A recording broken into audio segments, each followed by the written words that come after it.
तो देखिए, दुनिया इस समय एक ऐतिहासिक मोड़ पर खड़ी हुई है क्योंकि ईरानी मीडिया और प्रेस टीवी ने ईरान के सर्वोच्च नेता अयातुल्लाह अली खamenei की मौत का दावा कर दिया है और ट्रूथ सोशल पर अमेरिकी राष्ट्रपति ट्रंप ने भी इसे पुष्टि इसकी कर दी। देखिए, खamenei की मौत ने ईरान में राजनीतिक और सामाजिक हलचल पैदा कर दी है और देश में 40 दिन का शोक भी घोषित कर दिया गया है। इस अप्रत्याशित घटना ने पूरे खाड़ी क्षेत्र में देखिए सुरक्षा और भू राजनीतिक संतुलन को चुनौती भी दी है।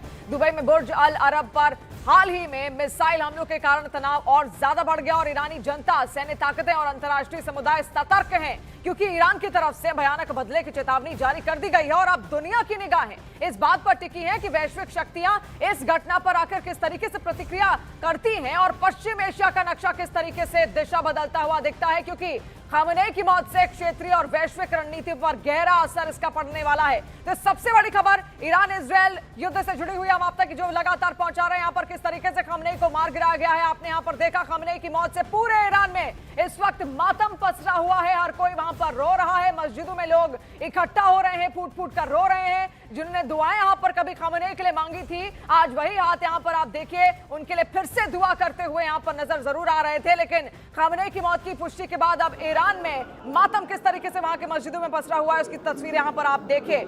एक बहुत बड़ा तबका वहां पर खamenei का समर्थक भी रहा है, लेकिन एक बहुत बड़ा तबका वहां पर हमेशा से विरोध भी करता आया है क्योंकि भ्रष्टाचार के कई सारे आरोप यहां पर खamenei पर लगातार लगे थे। उसके बाद नाराजगी भी कहीं ना कहीं खamenei को लेकर थी क्योंकि कट्टरता उनके दिमाग में हमेशा से रही, सख्ती बहुत ज्यादा रही और इसी सख्ती के चलते वहां पर जो जेन जी है, खासतौर पर जो युवा है, वो यहाँ पर भड़कते हुए नजर आए। He stood for the children in Lebanon. Today, those mourning him will be the orphans across the world, as the orphans mourned our Imam Ali.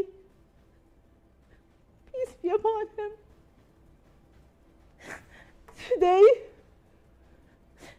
the devils of the world will celebrate. And everybody, they have managed to brainwash. But this is not over. Trump is going to pay a price paid by no American president at all time, paid by no Zionist of all time, paid by no criminal. तो आपने यहाँ पर देखा किस तरीके से anchor भी एक इस खबर को बताते हुए यहाँ पर रो पड़ी है और इसके अलावा देखिए किस तरीके से मस्जिद में लोग वहां पर इकट्ठा हुए हैं और लोग भी अब लगातार रोते हुए बिलखते हुए वहां पर नजर आ रहे हैं। ये वही लोग हैं जो कट्टर समर्थक यहाँ पर खamenei के रहे हैं, हर बार उन्होंने अपने नेता को यहाँ पर चुना है और उसके बाद अब ये जब खबर इन तक पहुंचती है तो आप देखिए किस तरीके का माहौल वहां पर लगातार बना होता है। देखिए, इजरायल कल से ही इस बात को लगातार कह रहा था कि उसने खamenei को खत्म कर दिया है, लेकिन पुष्टि ईरान की ओर से नहीं की गई थी। लेकिन आज सुबह ये पुष्टि यहां पर कर दी गई ईरानी मीडिया की ओर से और शायद इस वजह से भी ये पुष्टि अब तक नहीं की जा रही थी क्योंकि यहां पर उनको लग रहा था कि अगर ये खबर बाहर निकल जाएगी तो जितने भी ईरानी समर्थक हैं, जो खamenei के समर्थक हैं, एक अलग ही गमगीन माहौल पूरे ईरान में यहां पर लग जाएगा। और क्योंकि ईरान पहले से ही बहुत ज्यादा वॉर में यहां पर था, इस वजह से ऐसी खबरें तुरंत नहीं दी जा रही थी। अब देखिए, एक बड़ी खबर इस वक्त आपको बता दें, पीवी सिंधु ने एक्स पर अपने पोस्ट कर अपने हालात बताए क्योंकि दुबई एयरपोर्ट पर वो फंसी हुई है। लगातार निकालने का काम वहां से भी भारतीय को किया जा रहा है। पीवी सिंधु इस वक्त दुबई एयरपोर्ट पर है। देखिए, कल भी हमने खबर आपको बताई थी, दुबई एयरपोर्ट को भी टारगेट यहां पर किया गया ईरान की ओर से।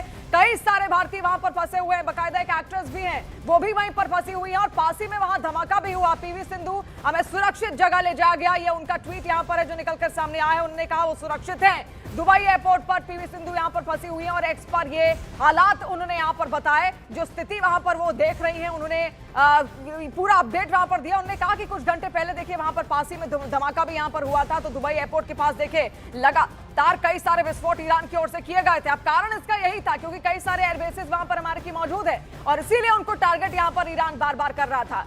अब एक और बड़ी खबर इस वक्त आपको यहां पर बताते हैं, वॉर ब्रेकिंग के जरिए जो आ रही है। ईरान ने दुबई में CIA के ठिकाने पर भी अटैक यहां पर किया है।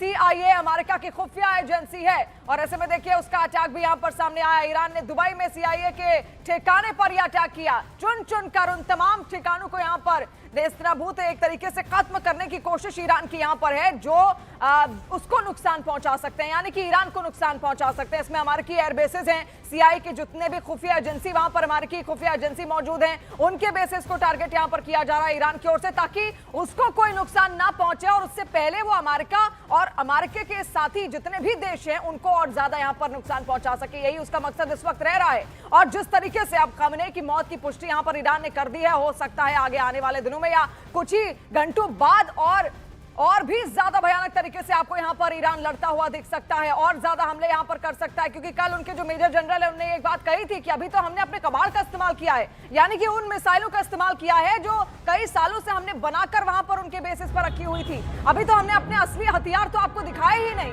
ये उनका कहना था। तो आप समझिए कि इसके बाद क्या हालात और ज्यादा हो सकते हैं। और एक से एक कई सारी मिडिल ईस्ट में कहा जाता है कि सबसे ज्यादा मिसाइलों का जखीरा अगर किसी के पास है तो वो ईरान के पास है। ईरान के पास एक से एक बढ़कर कई सारी मिसाइलें यहां पर है। तो देखिए ये तस्वीरें भी लगातार हम आपको दिखा रहे हैं, CIA के ठिकाने पर हमला यहां पर किया गया है। और इसके अलावा एक और खबर इस वक्त आ रही है जहां पर ईरानी सेना के कमांडर इन चीफ मारे गए हैं। जनरल मोहम्मद पाकपुर के मारे जाने की पुष्टि यहां पर कर दी गई है। और ईरान के सर्वोच्च रक्षा परिषद के कमांडर भी इस वक्त मारे गए हैं, जहां पर इजरायल ने ईरान के 7 कमांडर ढेर कर दिए हैं। तो ये तस्वीर आप यहां पर देखिए, मोहम्मद पाकपुर के मारे जाने की पुष्टि यहां पर कर दी है। न्यूज 18 इंडिया पर लगातार कल से हम ये कवरेज पूरी यहां पर दिखा रहे हैं। कई सारे डिफेंस एक्सपर्ट भी हम बार बार यहां पर हमारे साथ मौजूद रह रहे हैं और आज भी एक डिफेंस एक्सपर्ट हमारे साथ मौजूद है। कुछ देर में हम उनके पास जाएंगे और उनसे भी पूरा एनालिसिस यहां पर लेंगे कि आखिर इसके बाद क्या होने वाला है। ईरान क्या और ज्यादा खतरनाक तरीके से युद्ध में उतरेगा या फिर ईरान शांत होता हुआ यहां पर देखेगा। लेकिन इस बीच जो बड़ी खबर इस वक्त आ रही है, आप देखिए इजरायल ने ईरान के 7 कमांडर यहां पर ढेर कर दिए। मेजर जनरल मोहम्मद पाकपुर की मौत की पुष्टि भी ईरान की तरफ से कर दी गई है। सर्वोच्च रक्षा परिषद के कमांडर थे, उनको ढेर कर दिया गया है। इजरायल ने ईरान के 7 कमांडर ढेर कर दिए। इजरायल उस किसी भी चेहरे को नहीं छोड़ना चाहता है जो ईरान की सत्ता संभाल सकता है, जो ईरान के आर्मी को वहां पर लगातार उनका नेतृत्व कर सकता है। वो ऐसे किसी भी चेहरे को नहीं छोड़ना चाहता और इसीलिए उनका सबसे बड़ा मकसद यहां पर वहां के राष्ट्रपति और खamenei थे। खamenei का खात्मा यहां पर हो चुका है। उनकी जो पुष्टि है इजरायल ने तो पहले ही कल ही कह दिया था, अब ईरान ने भी उसकी पुष्टि यहां पर कर दी है। लेकिन कई सारे उत्तराधिकारी भी अभी यहां पर ऐसे हैं जो निकलकर सामने आ सकते हैं। तो क्या उनको भी टारगेट करने की कोशिश इजरायल अभी से कर रहा है? इसको लेकर भी देखिए चर्चा यहां पर बहुत ज्यादा जरूरी है। लेकिन ये खबर इस वक्त बहुत बड़ी है और ईरान के लिए एक बड़ा झटका भी इसको कह सकते हैं। लेकिन ईरान वो देश है जो हारेगा तो नहीं, भले ही उसको कितनी भी मार पड़ जाए वो हारेगा नहीं, जवाब भी उसी तरीके से यहां पर देगा। ये बात तो साफ संतुष्ट है। अमेरिका ने जिस तरीके से वेनेजुएला में वहां पर मादुरो को पकड़कर वो ले गए, वो हालात तो ईरान पर आप बिल्कुल नहीं ला सकते, ये ईरान ने यहां पर बता दिया है।